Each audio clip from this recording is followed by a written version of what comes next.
terpisah, yang jelas saya mohon sekali, agama ini satu kawal dengan akal. Yaitu tadi, kalau langit bumi ada, berarti penciptanya ada. Dan karena pencipta harus bersifat lebih dulu. Lebih dulu itu dalam bahasa kita disebut wujud tidak. Kalau bahasa Quran wal awalu wal akhiru wal batin. Itu penting sekali. Zat yang pertama itu kita imani yang bernama Allah Subhanahu wa Ta'ala. Tapi bagaimana orang kenal Allah kalau anak-anak kita tidak pernah melihat kultur melafazkan kalimat la ilaha illallah. Coba anak kita ini pasti suci karena belum dosa kayak bapak-bapaknya. Ya kan anak itu lahir. Kemudian pas dia berpikir hidup di Korea atau di Uni Soviet, nggak pernah dengar kalimat tauhid. Sesuci-sucinya anak ini kira-kira jadi apa? Karena nggak pernah melihat pemandangan ajaran tauhid. Kenapa anak-anak kita di Indonesia lalu tauhid? Karena baru lahir diazani. Pertama kalimat yang dia dengar kalimat azan atau kalimat tauhid. Nanti pertama dia bangun ada acara selamatan, bacanya juga kalimat. Kalau habis maghrib dipetai ngaji, pemusola juga diperkenalkan kalimat. Meskipun bapaknya nggak ikut ngaji ini programnya. Ayo ngaji. Bapaknya semuanya dulu TV. Ngopi ngerokok. Mana karena itu agak ajaran yang gimana? Dikatakan ajaran sesat nyuruh anaknya ngaji. Dikatakan ajaran benar bapaknya ada ikut. Itu Pak itu gimana itu? Coba ditanyakan pemui itu gimana? Ajaran apa itu? Kalau Habib Umar ajaran apa? Jangan. Tapi kan ada yang lain, ada benernya nyuruh ngaji. Berarti bener separuh. Pas ya, impas. Banyak yang gitu. Ya semua ya. Kalau udah keluarga kiai kayaknya kelakuannya sama seperti ini. Jadi agama ini dikawal dengan akal. Makanya ada pepatah adi wal akal. Akal itu penting. Akal itu ya dikaumi yakinun, dikaumi yatafak. Karena bisa dilogika. Masa langit yang sedasar ini, bumi yang sedang ini, kemudian nggak ada penciptanya, diciptakan oleh kebetulan.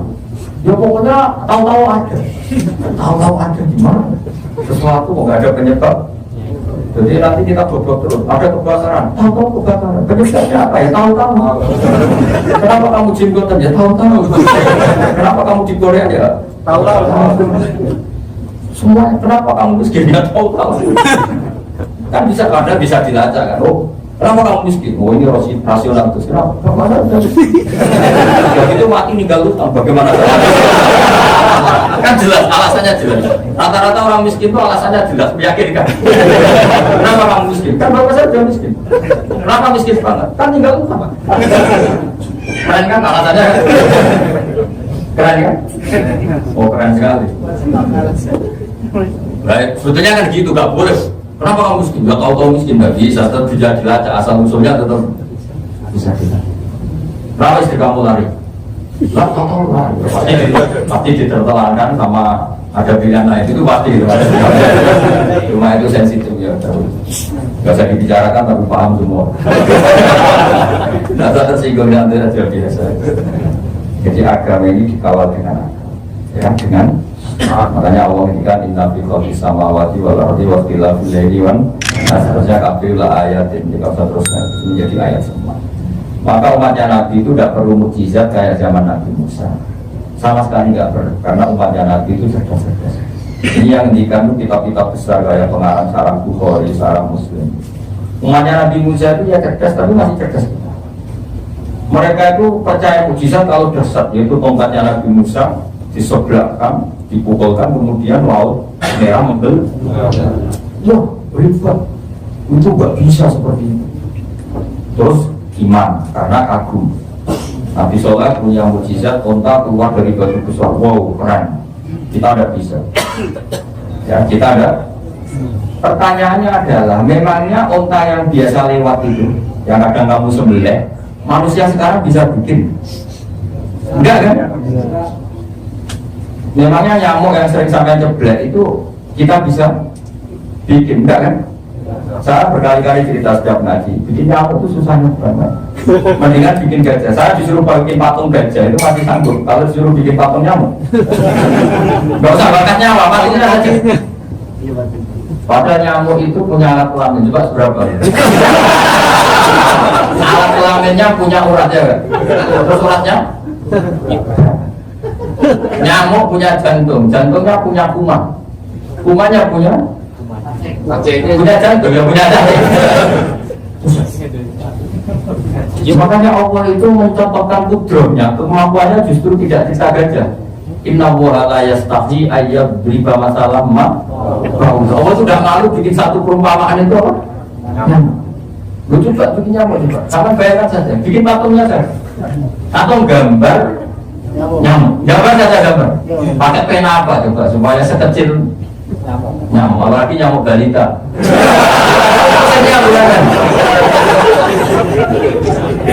Nah artinya menyaksikan kekuasaan Allah itu tidak perlu laut terbelah, karena laut terbelah ujung-ujungnya kesimpulannya kita tidak mampu. Sama menciptakan langit juga kita tidak mampu, menciptakan nyamuk juga kita tidak mampu, menciptakan unta juga kita tidak mampu. Maka untuk umatnya Nabi mukjizat itu ada ila yaumil qiyamah. Karena dikatakan mukjizat itu ada pertunjukan yang manusia tidak mampu, karena mukjiz itu dari masdar ijaz, satu bukti yang melemahkan manusia. Ya, makanya umatnya Nabi tidak perlu dikawal ada mukjizat yang dasar, karena hakikat sekeliling kita ini sudah mukjizat. Paham ya?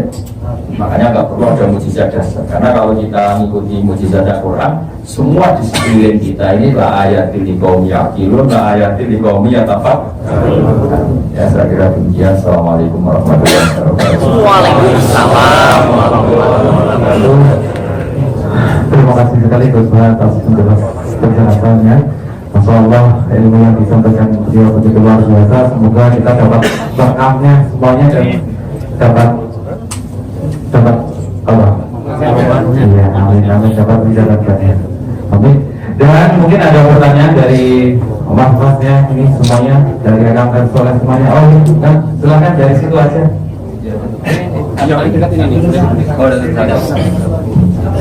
Kemarin bagaimana hukum menjawab salam bagi orang yang bukan muslim? Oh iya. Kemarin Itu begini ya, jadi kemarin kebetulan kan kalimatnya Assalamualaikum. Jadi kan saya Waalaikumsalam. Karena salam itu artinya kan, ya kamu juga berhak selamat. Ya, jadi kalau misalnya kebetulan yang kita jawabin non muslim, ya istilahnya selamatnya baru potensi, belum permanen. Jadi hidup itu kan pilihannya juga, sesuatu itu pasti berstatus dua. Selain Allah kan ya, selain Allah itu satunya dua, bahagia dan potensi bahagia. Jadi orang kafir yang sekarang sedang kafir juga potensi Islam. Kedepan kan potensi Islam. Jadi kalau Waalaikumsalam kita jawab ya mana saja kamu juga berhak atau berpotensi mendapat Islam atau mendapat keselamatan. Itu penting saya utarakan. Jadi banyak ulama yang menjawab seperti itu. Jadi mulai dulu Rasulullah juga muamalah baik sama non muslim yang tidak harfi, karena dia tidak apa? Harfi. Nah, lalu pertanyaannya gimana? Karena semua orang memang berhak mendapat perlakuan baik. Kan ada ayatnya itulah yang darullah anil lagi dalam duqatilukum fiddin walam nukhrijukum min diyarikum antabaruhum wa tuqsitu ilaihim. Allah tidak melarang kamu berbuat baik sama orang-orang kafir yang tidak punya reputasi musir kamu, tidak punya sejarah apa menyakiti. Jadi jawaban saya gitu. Jadi nggak apa-apa, normal saja. Tapi tadi di hati kamu atau saya pikir seperti itu. Apalagi atau tidak usah niat, karena bawaan spontan. Apa? Bawaan apa? Spontan itu juga boleh. Jadi sekali lagi hal seperti itu dianggap, karena Islam mengajarkan muamalah kan waktu lulin nasi husna, katakan kepada manusia itu sebaik. Nas itu kan siapa saja manusia. Terus ketiga begini, banyak ulama yang mengatakan gini, justru kalau kita sini itu potensi menarik kelompok lain malah kecil. Sehingga banyak ulama yang menyarankan ya muamalah secara baik, untuk menolong barokahnya salam, barokahnya kita ada sini orang lain tertarik sama apa? Ya, saya kira demikian. Terima kasih sekali ya. Selanjutnya kan dari sana hanya dari Jogja ya, silakan. Saya sebelum kesini pernah mendapatkan pengajian waktu Bapak dengan jembatan Waalaikumsalam. Kalau nggak salah artinya langkah-langkah itu sebaiknya yang pakai itu apa yang bisa diceritakan? Oh ya, itu hadisnya spesifik itu. Yang sama ceritakan tuh hadisnya spesifik. Jadi ini orang Yahudi itu kirim salam ke Nabi, nadanya seakan-akan salam, tapi assalamualaikum ya Muhammad.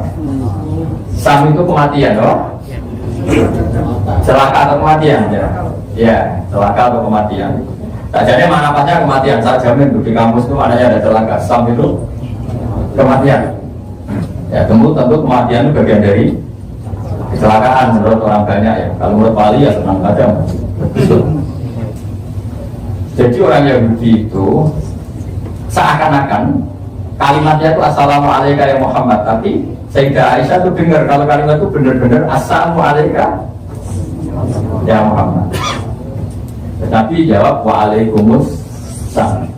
Jadi bukan konteks yang kayak kita alami, itu beda. Kasus. Ya, kasusnya beda. Ya, saya kira demikian. Itu saya jamin asli riwayatnya seperti itu. Ya. Masya Allah, ini penjelasan yang luar biasa. Dan maaf ini yang sebelah sini dulu ini Partainya selesai nih. Partainya maaf kan sini dulu yuk kan coba yang paling belakang kan. Wa barakatuh.